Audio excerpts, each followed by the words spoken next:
है कि मेरे बचपन के मित्र आए हैं। तो कन्हैया दौड़े दौड़े जाकर अपने मित्र को गले से लगा लेते हैं, उनकी इतनी सेवा करते हैं, मान सम्मान करते हैं। इतनी 16,108 रानियां थी, बहुत सेवा की जाती है सुदामा जी की। और जो पोटली में तोड़े से चावल लेके आए थे, जैसे ही कन्हैया को देते हैं तो कन्हैया तो इतने प्रसन्न हो जाते हैं कि कम से कम भाभी जी ने इतने प्रेम से भेजे हैं। भगवान तो भाव के भूखे होते हैं, भगवान के लिए कोई ज्यादा कुछ धन दौलत पारसमणि दान करने की आवश्यकता नहीं है। भाव से पुकार कर लो और भाव से भजन कर लो, उसी में परमात्मा प्रसन्न हो जाते हैं। इस प्रकार कन्हैया को कुछ कहने की आवश्यकता नहीं थी, वो तो सब कुछ जानते थे कि सुदामा जी कितने गरीब हो गए हैं। और भगवान की कृपा से सब प्रकार की ऐसो आराम हो जाता है, सब अति कृपा हो जाती है, सब आनंद हो जाता है। सुदामा जी की गरीबी दूर कर देते हैं भगवान साक्षात। उनकी मित्रता कोई स्वार्थ की मित्रता नहीं थी, एक निस्वार्थ मित्रता थी। और ऐसी मित्रता की आज युगों युगों तक भी उनका नाम चलता हुआ आ रहा। अब उधर महाभारत का युद्ध समाप्त हो चुका था, सारे कौरव मारे गए, 100 के 100 कौरव थे, सब के सब मारे गए। और 5 पांडवों में से एक भी पांडव कम नहीं हुआ। जो कौरवों की माता थी गंधारी माता ने श्राप दिया, और भगवान श्री कृष्ण जब युद्ध समाप्त हुआ तो उनके पास जाकर प्रणाम करते हैं गंधारी को। इतने में गंधारी कहती है कि कृष्ण आप चाहते तो यह जो महायुद्ध हुआ, अगर आप चाहते तो इसको रोक भी सकते थे, लेकिन आपने ऐसा नहीं किया। आपने ऐसा अनर्थ कैसे होने दिया? आप चाहते तो रोक सकते थे, लेकिन आपने नहीं रोका। कि मैं तुम्हें श्राप देती हूँ कि जिस प्रकार मेरा पूरा वंश समाप्त हो गया, उसी प्रकार एक दिन आपका पूरा वंश भी समाप्त हो जाएगा।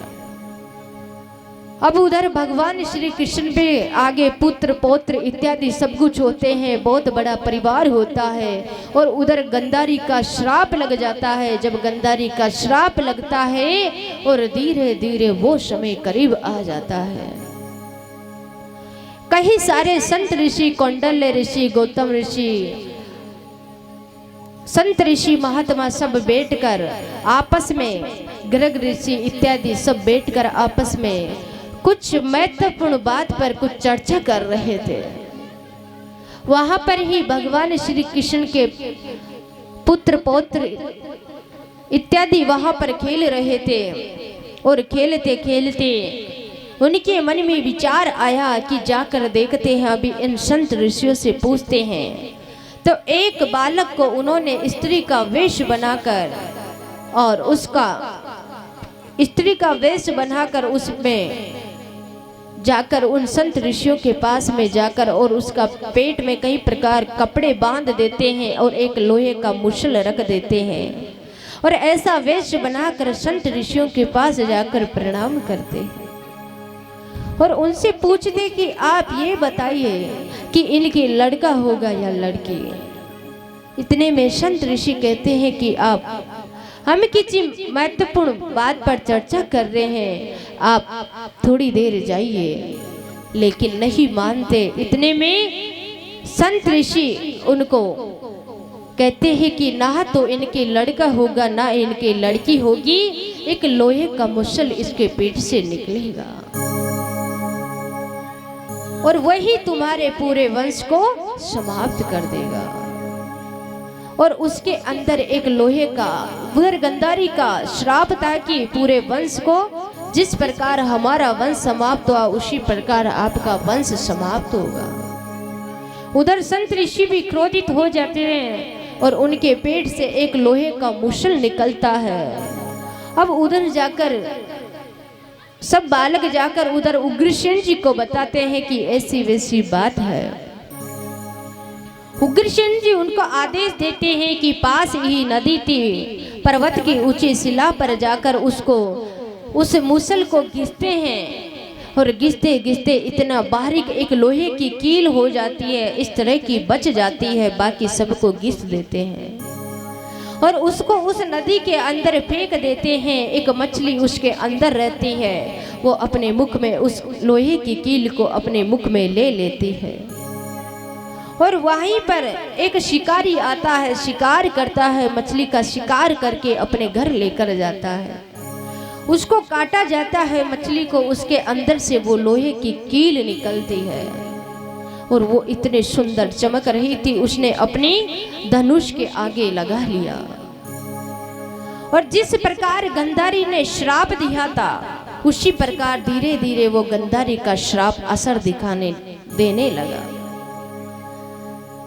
और इधर फिर सारे जो यदुवंशी थे, जैसे ही घर पर आते हैं सब, और ऐसी योग माया इनके मस्तक पर धारण होती है, धीरे धीरे इनकी बुद्धि जैसे ही भ्रष्ट होती है, योग माया इनके मस्तक पर प्रवेश कर जाती है और सारे यदुवंशी मदिरा पान करते हैं, आपस में लड़ झगड़ कर सारे आपस में हत्या हो जाती है, सारा वंश इनका समाप्त हो जाता है और अंत में भगवान श्री कृष्ण बचते हैं।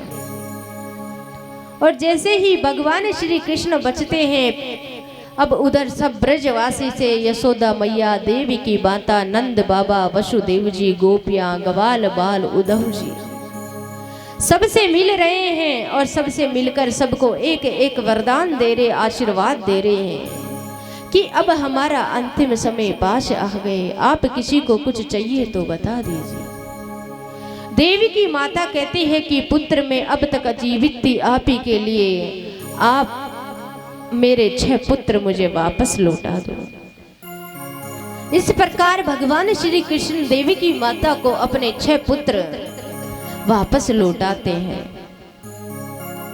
और सारी गोपियों और भगवान श्री कृष्ण सबको आशीर्वाद देके जाते हैं कि मैं हमेशा आपके निकट रहूंगा, हमेशा वृंदावन में ही मेरा वास होगा, हमेशा वृंदावन में आपको, हमेशा जब भी आप जहाँ जिस जगह हो, जिस भाव में मुझे पुकार करोगी, मैं हमेशा आपकी सेवा में उपस्थित रहूंगा। उद्धव जी को भगवान श्री कृष्ण श्रीमद् भागवत कथा के बारे में बता कर जाते हैं कि इसमें साक्षात मैंने अपने जीवन में क्या किया और क्या नहीं किया, इन लीलाओं का वर्णन करना, धर्म का प्रचार प्रसार करना और सबको आशीर्वाद देकर, देवी की माता, नंद बाबा सबको आशीर्वाद देकर भगवान श्री कृष्ण जंगल में जाकर एक पेड़ के नीचे सो रहे थे और जैसे ही पेड़ के नीचे सो रहे थे, धीरे धीरे पेड़ के सारे पत्ते गिरते हैं, सारे पत्ते गिरते हैं, पूरा शरीर ढक जाता है, उनका पैर दिखाई देता है और उधर से वो शिकारी आता है शिकार करने के लिए। जैसे ही वन के अंदर आता है, उसे लगा कि दूर से भगवान श्री कृष्ण के पैर में जो मणि ऐसी चमक रही थी, उसे लगा कि कोई हिरण की आग चमक रही है और जैसे ही निशाना उस पर वार करने लगा, वो भगवान श्री कृष्ण के पैर में जाकर वो तीर लगती है। सारे देवी देवता वहां पर आ जाते हैं, फूल माला वर्षा करते हैं और भगवान साक्षात जैसे ही बैकुंठ धाम जाते हैं, उससे पहले जिसने तीर लगाया था वो आकर कहते हैं कि इतनी बड़ी गलती हो गई मुझसे, मुझे माफ करना, मुझे लगा कि दूर से कि कोई हिरण है, मुझसे बहुत बड़ी गलती हो गई, ऐसा अनर्थ कैसे कर सकता हूँ, लेकिन मुझे क्षमा करो। लेकिन भगवान कहते हैं कि राम अवतार में तुमने पीछे से वार किया था और इस तो मैं किसी का कुछ एक ऋण भी कुछ नहीं रखता, और राम अवतार ने बाली था, उन्होंने जब पीछे से वार किया तो इस कृष्ण अवतार में मैंने आपका ये ऋण भी चुका दिया। इस प्रकार भगवान सब अपने संपूर्ण परिवार को भगवान अपनी धाम लेकर जाते हैं, सबका उद्धार करते हैं। ऐसी भगवान की बड़ी असीम कृपा है। उधर राजा परीक्षित थे, उनको श्राप लगा हुआ था क्योंकि उन्होंने एक मरा हुआ श्रपता संत ऋषि के गले में डाल देते हैं और संत ऋषि के जो पुत्र थे उनको श्राप देते हैं कि जिसने भी ऐसा क्रूरता का कार्य किया है, जिसने मेरे पिताजी के गले में मरा हुआ श्रप डाला है, मैं उसको श्राप देता हूँ कि तक्षप नाम के श्रप के डसने से 7वें दिन उसकी अकाल मृत्यु हो जाएगी। अब धीरे धीरे वो समय आया कि संत ऋषि महात्मा ऋषि गण सब राजा के दरबार में वहां पर पधारते हैं। आकर जैसे ही फल इत्यादि देने लगते हैं और जैसे ही फल को खाने लगते हैं, उसमें एक छोटा सा तक्षप जो श्रप रहता है और वह जैसे ही डसता है, उससे पहले ही राजा परीक्षित ने तो अपने जीवन में इतना दान और पुण्य और इतनी परमात्मा की भक्ति की थी ताकि साक्षात उनकी आत्मा परमात्मा में लीन हो गई थी। इतनी बड़ी विशेष कृपा है श्रीमद् भागवत कथा को सुनने की। राजा परीक्षित को साक्षात मोक्ष प्राप्त हुआ, साक्षात भगवान की धाम गए। 7 दिन में अगर श्रीमद् भागवत कथा को अच्छे से सुन लेते हैं, उसका चिंतन कर लेते हैं, अपने जीवन में उतार लेते हैं, तो भगवान उसकी साक्षात उस भक्त का उद्धार करते हैं। इसलिए 7 दिन में आप सब भक्ता ने भी अपने जीवन में जो भी भगवान की लीलाओं को सुना है 7 दिन में, उनको अपने जीवन में उतार कर कुछ बदलाव अवश्य लाए। जिस प्रकार राजा परीक्षित का भगवान ने कल्याण किया, उसी प्रकार आप सब भी भगवान से यही प्रार्थना करें कि भगवान हमारा भी उद्धार करे। हम भूले भटके मानव अज्ञानी जीव है, लेकिन जैसे भी है बस तेरे बालक है कि हम पर आपकी दया दृष्टि बनाए रखे। और श्रीमद् भागवत कथा को भी एक जन्म नहीं, जब अनंत जन्मों का सब जाकर कोई भाग्य उदय होता है, जब जाकर इस कथा को सुनने का सौभाग्य मिलता है। इतनी बड़ी विशेष कृपा है भगवान और भक्त की। बोलिए कृष्ण कन्हैया लाल की, राधे रमन सरकार की, मोर मुकुट बंसी वाले की।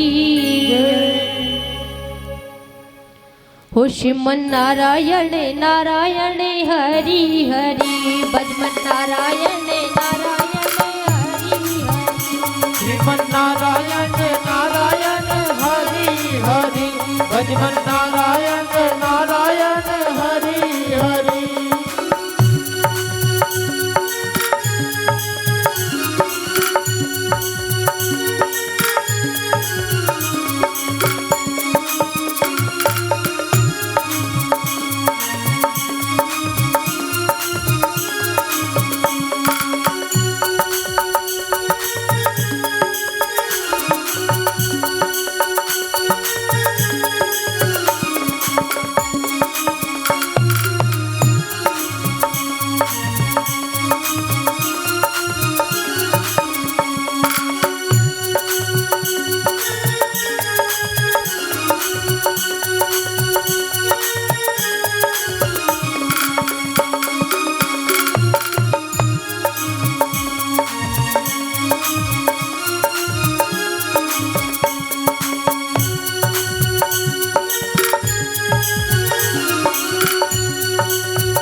कृष्ण कन्हैया लाल की है।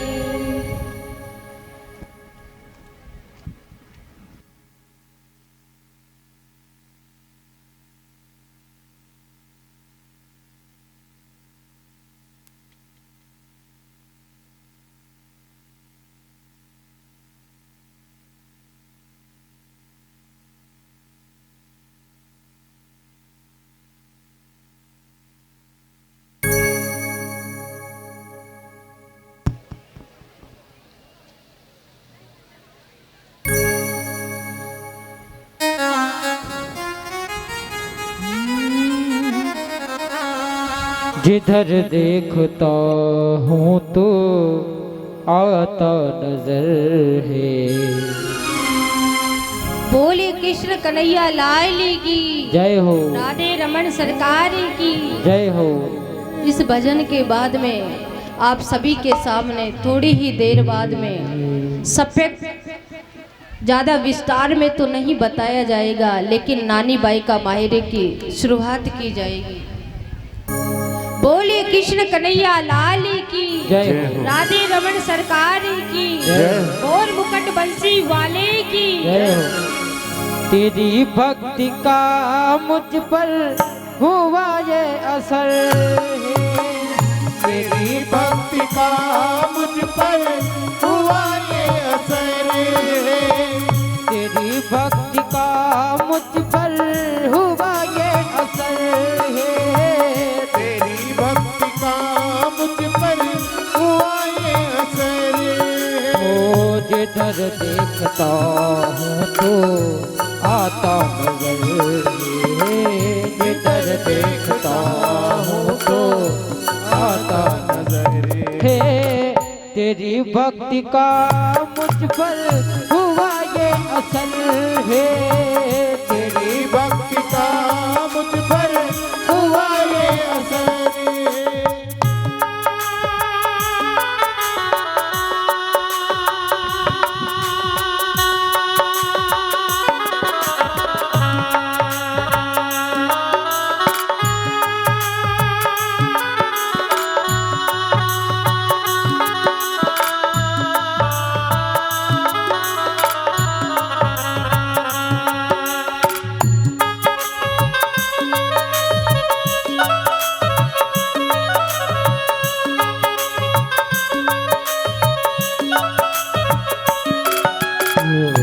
नजर में तुम्ही हो, नजारों में तुम हो, गुलशन में तुम हो, बहारों में तुम हो।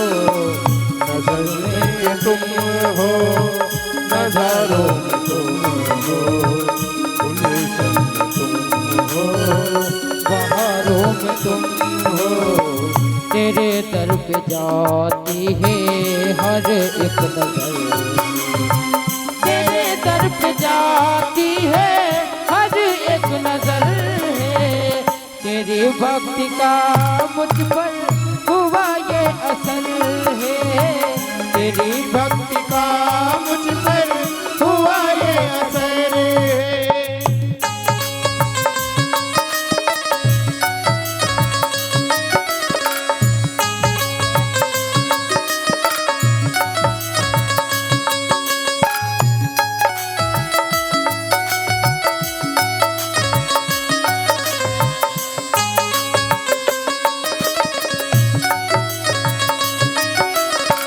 तेरी भक्ति का मुझ पर हुआ ये असर है।